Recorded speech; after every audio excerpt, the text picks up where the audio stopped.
मोदी जी और उस TV channel के एंकर की मित्रता जग जाहिर है और भाजपा जिनकी जिस चाटुकार पत्रकार के मदद में आज खड़ी हुई है, ये भारतीय जनता पार्टी की सस्ती मानसिकता का परिचायक भी है।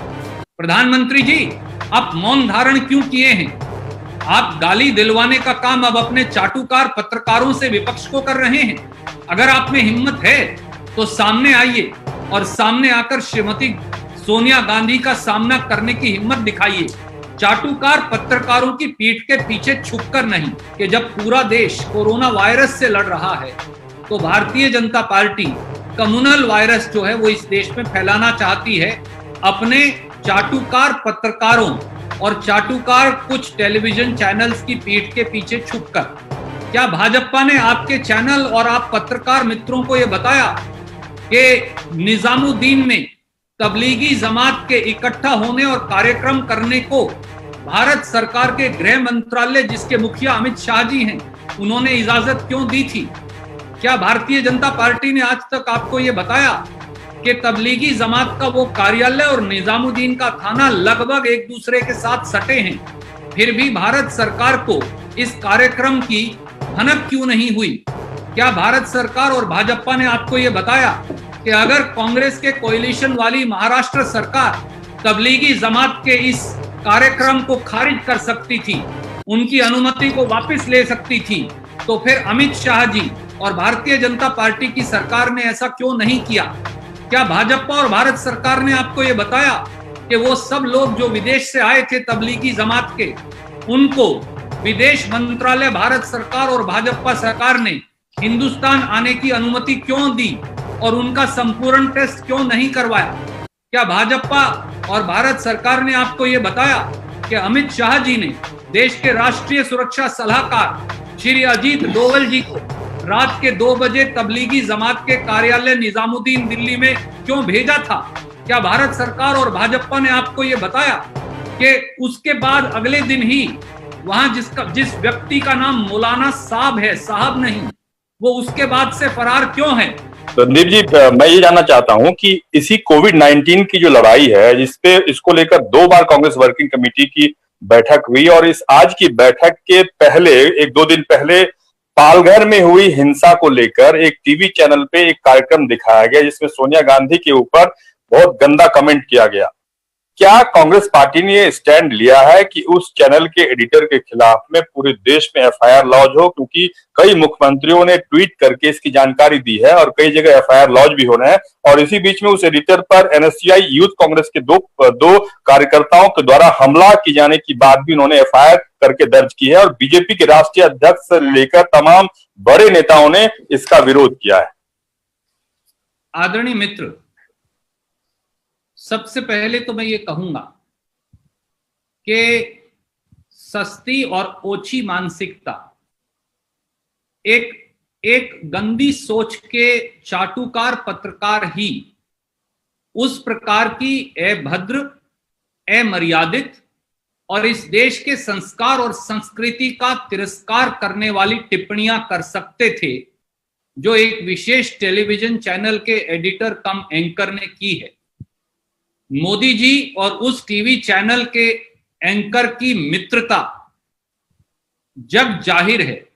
भारतीय जनता पार्टी जिस प्रकार से आज उस अमर्यादित टिप्पणी को सही ठहराने में लगी है, ये दर्शाता है कि भाजपा की संस्कृति और संस्कार किस प्रकार के हैं तथा किस प्रकार से वो इस देश की गंगा जमनी तहजीब का और एक कांग्रेस अध्यक्षा, केवल कांग्रेस अध्यक्षा नहीं, एक मां भी हैं, एक पत्नी भी हैं और उसके साथ साथ एक पार्टी की नेता और विपक्ष की एक प्रमुख नेता भी हैं। 52 वर्ष तक उन्होंने इस देश को अपना वतन मानकर बगैर किसी पद को स्वीकारे सेवा की है, परंतु वो लोग जो इस देश के संस्कार और संस्कृति का सम्मान ही नहीं करते, जो लोग इस देश की उस धरा को पहचानते ही नहीं जिसमें यह कहा गया है कि वही धरती पवित्र है जहां नारी की पूजा होती है, केवल वो लोग ही इस प्रकार की गंदी, भद्दी, ओछी और घटिया टिप्पणी कर सकते हैं। और भाजपा जिनकी जिस चाटुकार पत्रकार के मदद में आज खड़ी हुई है, ये भारतीय जनता पार्टी की सस्ती मानसिकता का परिचायक भी है।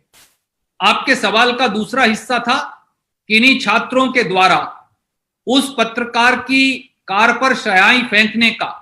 मैं सिरे से नकारता हूं कि कांग्रेस का कोई साथी इसके अंदर इन्वॉल्व है। कांग्रेस की मानसिकता हमेशा अपने घोर से घोर विरोधी के सम्मान की भी है, परंतु पत्रकारिता के नाम पर जो भद्दा मजाक, मर्यादाओं का जो हनन, संस्कार को पांव के तले रोंदने की जो प्रक्रिया, और वो भी प्रधानमंत्री जो द्वारा स्वीकृत की हुई चल रही है, वो इस देश की ना पत्रकारिता के लिए सुखद है, ना प्रजातंत्र के लिए। हम इसकी कड़े से कड़े शब्दों में निंदा भी करते हैं और प्रधानमंत्री जी को आगाह भी करते हैं। प्रधानमंत्री जी, आप मौन धारण क्यों किए हैं? आप गाली दिलवाने का काम अब अपने चाटुकार पत्रकारों से विपक्ष को कर रहे हैं। अगर आप में हिम्मत है तो सामने आइए और सामने आकर श्रीमती सोनिया गांधी का सामना करने की हिम्मत दिखाइए, चाटुकार पत्रकारों की पीठ के पीछे छुपकर नहीं। और आखिरी में ये कहूंगा, पालघर का जो पूरा वाकया था उसमें हिंदू मुसलमान का प्रश्न पैदा ही नहीं होता। कांग्रेस के कोएलिशन सरकार ने बाकायदा एफआईआर दर्ज कर 110 व्यक्तियों को गिरफ्तार किया था जिनके द्वारा यह वाकया किया गया था। आज कांग्रेस की महाराष्ट्र की इकाई ने एक पत्रकार गोष्ठी कर वो सारे सबूत जग जाहिर कर दिए, जिसमें उन संतों की हत्या में प्राथमिक दृष्टि से तथाकथित जो आरोपी हैं वो भारतीय जनता पार्टी से संबंधित हैं। मैं प्रणव झा जी से कहूंगा कि उनकी पत्रकार वार्ता के सारे सबूत और उसकी प्रोसीडिंग आपको आपके अवलोकन के लिए अवश्य भेज दें। सर, कांग्रेस प्रेसिडेंट ने और सीडब्ल्यूसी में भी बीजेपी पर आरोप लगाया गया है कि ऐसे माहौल में वो नफरत की राजनीति कर रही है, नफरत का वायरस फैला रही है। तो मैं जानना चाहता हूं कि ये किस कॉन्टेक्स्ट में है, कौन सी घटना से जुड़े हुए बयान पर आप लोग इस नतीजे तक पहुंचे हैं? क्या पालघर हिंसा के बाद बीजेपी नेताओं के बयानों पर ये प्रतिक्रिया है कांग्रेस पार्टी की, कांग्रेस प्रेसिडेंट की? आदरणीय मित्र, आप उस समय जुड़े नहीं थे, मैंने इस सवाल का जवाब दिया, फिर भी मैं दोबारा दोहराता हूं। पालघर में जो 2 संतों की हत्या हुई, हमने देखा कि किस प्रकार से श्री देवेंद्र फडणवीस, भारतीय जनता पार्टी के राष्ट्रीय और प्रांतीय नेता, और किस प्रकार से पूरी भाजपा वो एक स्वर में इसको धार्मिक उन्माद अपने चाटुकार पत्रकारों के साथ मिलकर साबित करने में लगी है। पालघर हिंसा के बाद महाराष्ट्र के मुख्यमंत्री ने सामने आकर, गृह मंत्री ने सामने आकर सारे तथ्य सार्वजनिक पटल पर रखे कि पालघर में हमारे आदिवासी भाई हैं। और जब ये 2 साधु, एक गांव है जिसका नाम है गढ़चिंचली, जो दादर नगर हवेली और गुजरात के बॉर्डर पर है, वहां पर आदिवासियों और इनके बीच में हिंसा हुई किसी प्रकार के संशय को लेकर, जिसमें ये सारी वारदात हुई। महाराष्ट्र की सरकार ने 110 लोगों को गिरफ्तार किया और डायरेक्टर जनरल पुलिस लेवल के एक अधिकारी को इस पूरी जांच के लिए निर्धारित किया। आज महाराष्ट्र की कांग्रेस की इकाई ने कुछ जो आरोपित लोग हैं जिन्होंने ये तथाकथित वाकया किया है, उनके भाजपा से संबंधों का खुलासा भी किया है कि वो किस प्रकार से भाजपा के पदाधिकारी हैं। इन सब तथ्यों के बावजूद भारतीय जनता पार्टी इस पूरे मामले को मजहबी रंग देने के अंदर लगी हुई है। क्या ये साबित नहीं करता कि जब पूरा देश कोरोना वायरस से लड़ रहा है तो Bharatiya Janata party communal virus जो है वो इस देश में फैलाना चाहती है अपने चाटुकार पत्रकारों और चाटुकार कुछ टेलीविजन चैनल्स की पीठ के पीछे छुपकर। यही काम कुछ दिन पहले भी किया। क्या भारतीय जनता पार्टी ने आज तक जवाब दिया कि क्या उनका तबलीगी जमात से कोई संबंध है? क्या भाजपा ने आपके चैनल और आप पत्रकार मित्रों को यह बताया कि निजामुद्दीन में तबलीगी जमात के इकट्ठा होने और कार्यक्रम करने को भारत सरकार के गृह मंत्रालय, जिसके मुखिया अमित शाह जी हैं, उन्होंने इजाजत क्यों दी थी?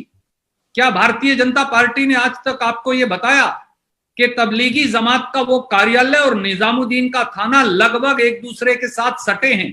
फिर भी भारत सरकार को इस कार्यक्रम की भनक क्यों नहीं हुई? क्या भारत सरकार और भाजपा ने आपको यह बताया कि अगर कांग्रेस के कोalition वाली महाराष्ट्र सरकार तबलीगी जमात के इस कार्यक्रम को खारिज कर सकती थी, उनकी अनुमति को वापस ले सकती थी, तो फिर अमित शाह जी और भारतीय जनता पार्टी की सरकार ने ऐसा क्यों नहीं किया? क्या भाजपा और भारत सरकार ने आपको यह बताया कि वो सब लोग जो विदेश से आए थे तबलीगी जमात के, उनको विदेश मंत्रालय, भारत सरकार और भाजपा सरकार ने हिंदुस्तान आने की अनुमति क्यों दी और उनका संपूर्ण टेस्ट क्यों नहीं करवाया? क्या भाजपा और भारत सरकार ने आपको यह बताया कि अमित शाह जी ने देश के राष्ट्रीय सुरक्षा सलाहकार श्री अजीत डोवल जी को रात के 2 बजे तबलीगी जमात के कार्यालय निजामुद्दीन दिल्ली में क्यों भेजा था? क्या भारत सरकार और भाजपा ने आपको यह बताया कि उसके बाद अगले दिन ही वहां जिस व्यक्ति का नाम मौलाना साहब है, साहब नहीं, वो उसके बाद से फरार क्यों है और उसका आता पता कहां है? इन सब बातों से क्या यह साबित नहीं होता कि एक तरफ देश मिलकर कोरोना वायरस से लड़ रहा है, पर दूसरी तरफ कुछ ताकतें जिनका सरकार से भी प्रत्यक्ष या परोक्ष संबंध हो सकता है, वो कोरोना वायरस को कम्युनल वायरस में बदलने में लगे हैं। कांग्रेस कार्य समिति इस बात पर चिंतित है कि जब पूरा देश मिलकर कोविड-19 से लड़ाई लड़ रहा है, तब भी भारतीय जनता पार्टी सांप्रदायिक बंटवारे को बढ़ाने का प्रयत्न कर रही है। वायरस न जाति देखता, न धर्म, न संप्रदाय और न लिंग, इसके आधार पर वायरस भेदभाव नहीं करता। एक संगठित देश के रूप में हमें उन ताकतों को पहचानना होगा जो ऐसे संकट में भी इस देश के समाज का ध्रुवीकरण करने से बाज नहीं आ रही। हमारा दायित्व है कि हम एक देश के रूप में संगठित होकर इन चुनौतियों का सामना करें। इस खबर को अभी लाइक करें, शेयर करें और ऑनलाइन न्यूज इंडिया की सभी खबरें अपने मोबाइल फोन पर सबसे पहले देखने के लिए अभी चैनल को सब्सक्राइब करें और घंटी जरूर दबाएं।